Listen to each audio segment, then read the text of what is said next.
যদি আপনি জাদুগ্রস্ত হয়ে থাকেন, আপনার পেটে খাওয়ানো জাদু থেকে থাকে, স্বপ্নে দুষ্ট জিন অথবা শয়তানের মাধ্যমে কোনো খাওয়ানো জাদু থেকে থাকে, তাহলে আপনার পেটের সমস্ত প্রকার জাদুগুলো ধ্বংস হয়ে যাবে। আর আসসালামু আলাইকুম ওয়া রাহমাতুল্লাহি ওয়া বারাকাতুহু। রুকিয়া হেলথ কুরআনী চিকিৎসা ও প্রশিক্ষণ সেন্টারের পক্ষ থেকে আপনাদের সকলকে আন্তরিক শুভেচ্ছা ও অভিনন্দন। আশা করি আপনারা সকলে ভালো আছেন। আজকে আপনাদেরকে শেখাবো কিভাবে জাদুগ্রস্ত রোগীর জন্য পানি পড়া দিবেন। সেই পানি খেয়ে একজন রোগীর কি কি উপকার হবে সেই বিষয়ে ইনশাআল্লাহ বিস্তারিত আলোচনা করব। তো প্রথমেই আসি, এই পানি পড়া দিয়ে একজন রোগীকে কতটুকু সুস্থ হওয়া সম্ভব। যদি কোনো জাদুগ্রস্ত রোগীর পেটের মধ্যে খাওয়ানো জাদু থাকে, তাহলে এই পানি খাওয়ার পরে তার পেটে থাকা সমস্ত প্রকার জাদুগুলো আস্তে আস্তে ধ্বংস হয়ে যাবে ইনশাআল্লাহ।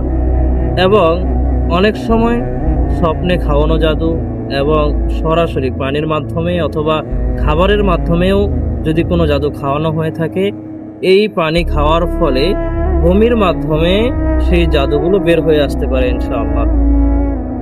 তো ইনশাআল্লাহ সেই পানিটা আপনারা কিভাবে পড়বেন সেই বিষয়ে এখন আলোচনা করবো ইনশাআল্লাহ। তো প্রথমেই আপনাদেরকে যে কাজটা করতে হবে সেটা হচ্ছে, এক জগ পানি নিতে হবে সামনে। পানিটা জমজমের পানি হলে ভালো হয়, অথবা বৃষ্টির পানি হতে পারে। যদি জমজমের পানি অথবা বৃষ্টির পানি কোনোটাই না থাকে, তাহলে আপনারা টিউবওয়েলের পানি অথবা দোকানের যে পানিগুলো কিনে পাওয়া যায় সেই পানিগুলো আপনারা ব্যবহার করতে পারেন ইনশাআল্লাহ। আপনারা পানিটা জোগাড় করার পরে প্রতিদিন ফজর অথবা মাগরিবের নামাজের পর এই পানিটা সামনে নিয়ে বসবেন, অথবা অন্য যে কোনো সময় এই পানিটা সামনে নিয়ে বসতে পারেন, তবে নামাজের পরে বসলে বেশি ভালো। এই পানিটা সামনে নিয়ে প্রথমে আপনারা দরুদ ইব্রাহিম 7 বার পড়বেন। দরুদ ইব্রাহিম পড়ার পরে পানিতে ফুঁক দেওয়া যাবে না। এরপর আপনারা সূরা ফাতিহা 7 বার পড়বেন এবং 7 বার ফুঁক দিবেন। প্রতিবার সূরা ফাতিহা শেষ হওয়ার পর একবার করে ফুঁক দিবেন। এইভাবে 7 বার পড়া হলে 7 বার ফুঁক দেওয়া হবে।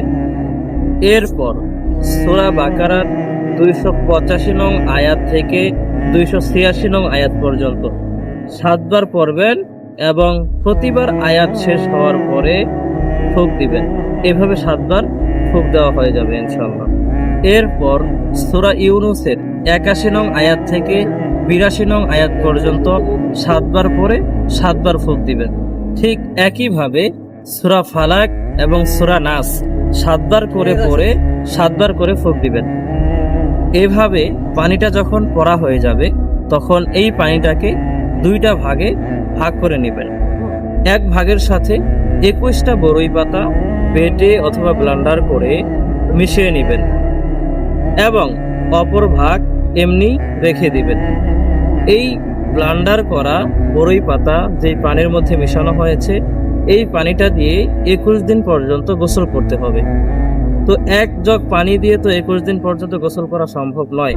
এই জন্য আপনারা প্রতিদিন গোসল করার জন্য 1 বালতি করে পানি নেবেন এবং এই বড়ই পাতা মেশানো পানি থেকে হাফ গ্লাস অথবা 1 গ্লাস পানি এই বালতির পানির মধ্যে মিশিয়ে নেবেন।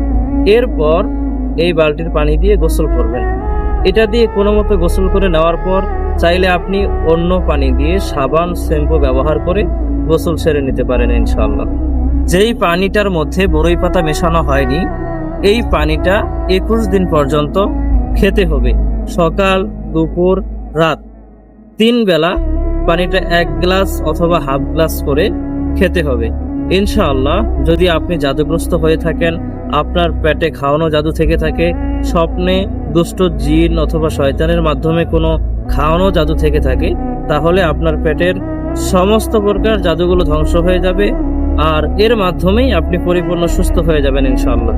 যদি এর পরেও সমস্যা না যায়, তাহলে অভিজ্ঞ কাউকে, অভিজ্ঞ কোনো রাকি অথবা মুদাব্বিরের কাছে আপনাকে চিকিৎসা নিতে হবে কোরআন সুন্নাহ অনুযায়ী ইনশাআল্লাহ।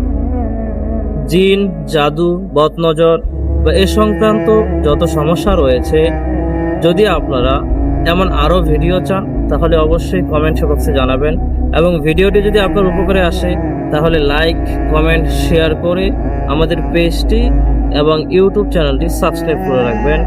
ধন্যবাদ।